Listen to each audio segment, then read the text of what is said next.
Hello everyone, welcome to my new blog. सबसे पुराने जीवित शहरों में से एक वाराणसी कला, संस्कृति, परंपराओं और विरासत का खजाना है।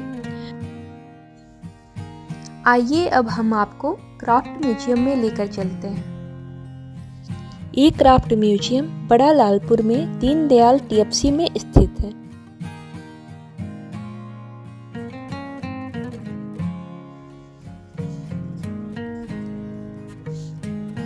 यहाँ आते ही आप स्वयं को रंग बिरंगे एवं सुंदर पटलों से घिरा पाएंगे, जो बनारसी साड़ी की विविधता और सुंदरता को प्रस्तुत करते हैं।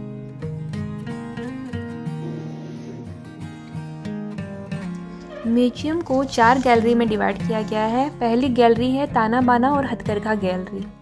इसमें बुनाई कैसे की जाती है, कारीगर किन औजारों का उपयोग करते हैं, कौन से धागों का उपयोग करते हैं, सभी इसमें काफ़ी डिटेल से बताया गया है।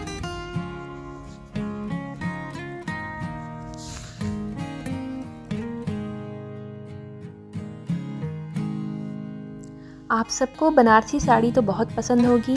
शादी बिना बनारसी साड़ी के अधूरी मानी जाती है, तो इस म्यूजियम में बनारसी साड़ी का अद्भुत संग्रह देखने को मिलेगा।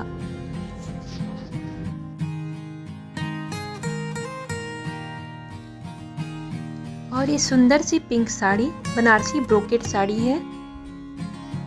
ये मुख्य रूप से शाही परिवार द्वारा पहना जाता था। इसमें रेशम और जरी का काम है।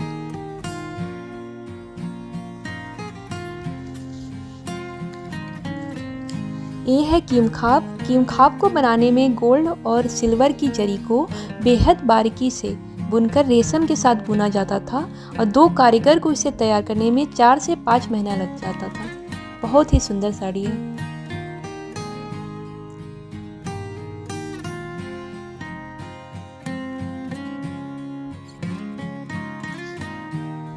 म्यूजियम की यह गैलरी आपको सुंदर रेशमी वस्त्रों के स्वप्निल संसार में लेकर के जाता है। विभिन्न प्रकार के रेशम और उनकी रेशमी बुनाई तकनीक की जानकारी हिंदी और अंग्रेजी दोनों में दी गई है।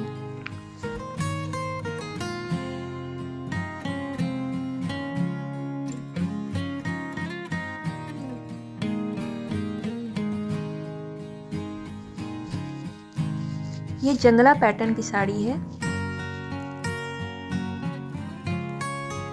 और ये है जामदानी साड़ी। जामदानी साड़ी बहुत ही महीन मलमल बनावट और अलंकृत कारीगरी के कारण प्रसिद्ध है। इस साड़ी कलेक्शन की एक खास विशेषता है कि इन्हें अभी भी हथकरघा द्वारा बनाया जाता है। इस साड़ी की बुनाई आमतौर पर कपास और सोने के धागे के मिश्रण से की जाती है। इस कपड़े में मोर के पंखों को रेशम के साथ बुनकर आकृतियां बनाई गई हैं। इसे मोरपंखी या मोरपंख से बुने वस्त्र कहते हैं।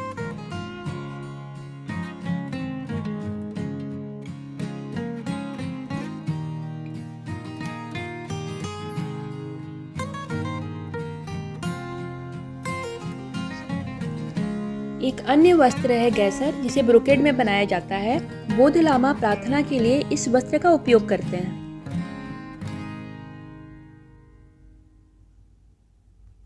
मैंने कोशिश की है कि इस गैलरी की हर कलेक्शन आपको दिखा सकूं, इसलिए वीडियो लंबा हो सकता है, लेकिन पूरा वीडियो ज़रूर देखें।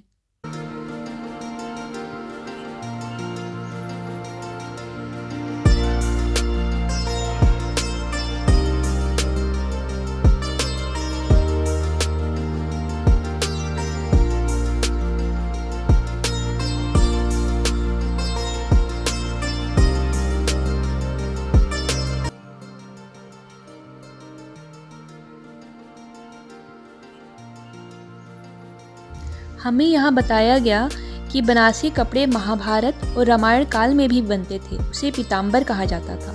गौतम बुद्ध भी यहीं के कपड़े पहनते थे। यहाँ पे किमखाब, जांगला, बूटीदार, तंछोई, टीसू कटवर्क और जामदानी प्रमुख ब्रोकेड में शामिल हैं। यहाँ आपको बनारस के घाटों की करीब 45 फीट लंबी और 20 फीट चौड़ी 3D पेंटिंग में देखने को मिलेगी। खास बात यह है कि पेंटिंग के साथ फोटो लेने पर घाट का रियल लुक उभर कर आता है। आगे है कालीन गैलरी। इसकी हिस्ट्री भी मैं आपको बताती हूँ। सन 1529 के आसपास भारत से अब्बासी राजवंश के लोग भदोही पहुँचे थे। तब लुकमान हाकिम नाम का एक बुनकर भी साथ आया था। लुटेरों ने इनके गहने सामान सब लूट लिए थे। तब भदोही गाँव वालों ने इन्हें शरण दी थी और इन्हीं के जरिए कालीन बनाने का आर्ट भदोही में डेवलप हुआ। यहाँ कालीन बनाने की सारी जानकारी दी गई है और उनके बुनकरों के बारे में भी उल्लेख किया गया है।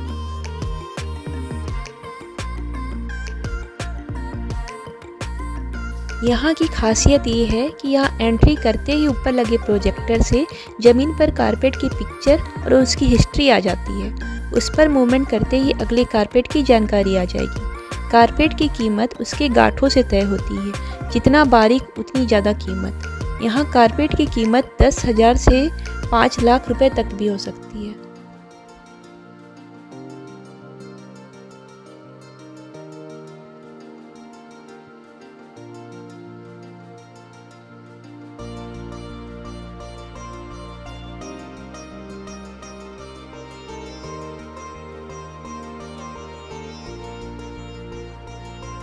यहाँ कालीन कैसे बनती है उसके बारे में बताया गया है। यहाँ कालीन बनाने का इतिहास 400 वर्ष से भी पुराना है। एक कालीन में चंद्रमा एवं उसके प्रतिबिंब को दर्शाया गया है, जो अत्यंत सुंदर है।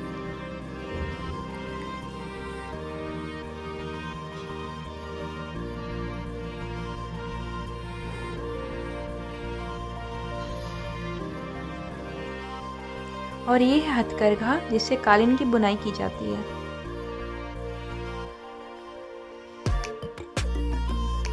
अब हम चलते हैं ऊपर के फ्लोर पे, जहाँ पे हैंडीक्राफ्ट गैलरी और आर्ट गैलरी है। यहाँ पर आपको काशी के प्रमुख लखा मेला जैसे कि नाट्य इमली का भरत मिलाप, नाग नथैया लीला, बरेका का रावण दहन की वॉल पेंटिंग भी देखने को मिल जाएगी।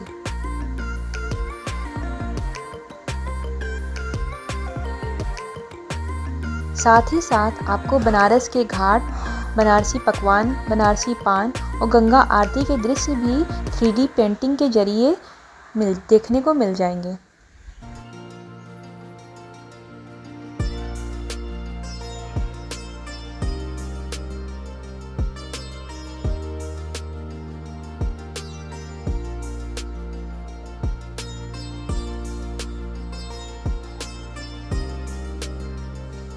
आगे है कपड़ा गैलरी, जिसमें आपको विभिन्न प्रकार के परिधान देखने को मिलेंगे।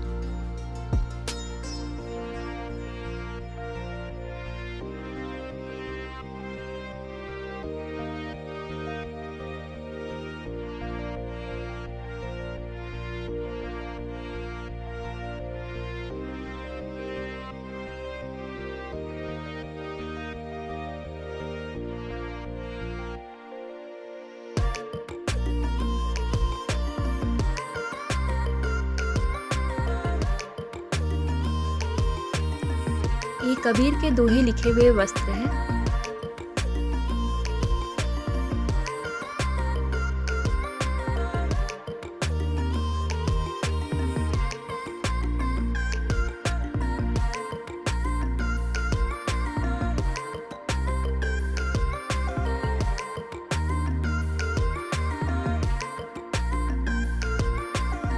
यहाँ पर उत्तर प्रदेश की समृद्ध हस्तशिल्प को प्रदर्शित करने वाली 425 कलाकृतियाँ मंत्रमुग्ध कर देती हैं।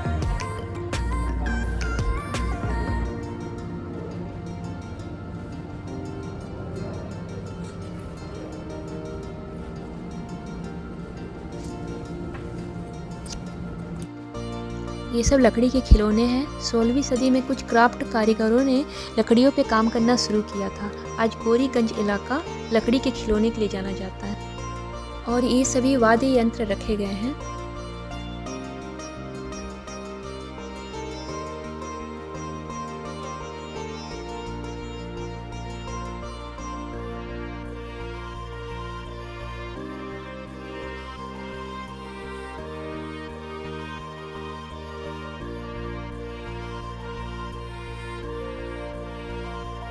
यहाँ पर पुराने समय के आभूषण भी देखने को मिल जाएंगे।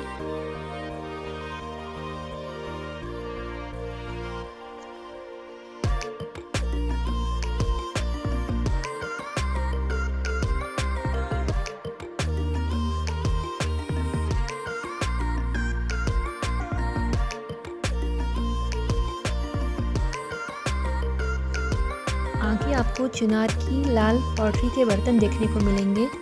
ये आर्ट मुग़ल काल में अस्तित्व में आया।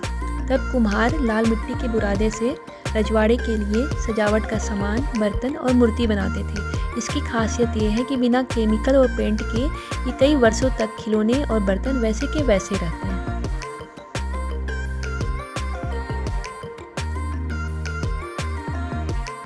और ये काली मिट्टी के बर्तन हैं।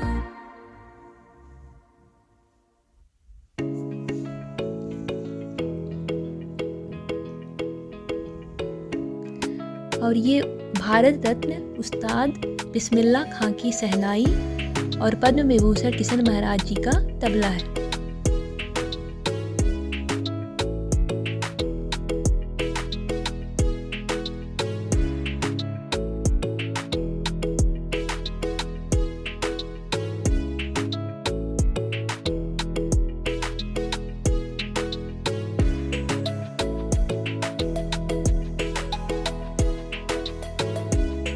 यहाँ पर 1803 में शुरू हुए काशी के वर्ल्ड फेमस रामनगर की रामलीला की भी झलक देखने को मिलती है। इसे अनंत चतुर्दशी के दिन काशी नरेश उदित नारायण सिंह ने शुरू किया था।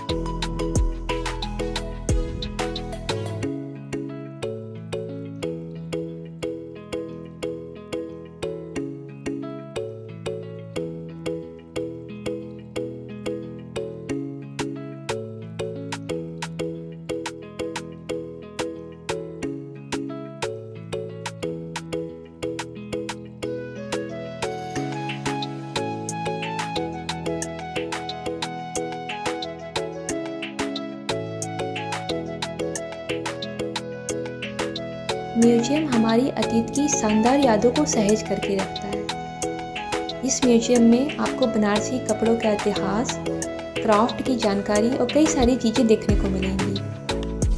आपको मेरा वीडियो कैसा लगा ज़रूर बताएं और चैनल को देखने के लिए थैंक यू।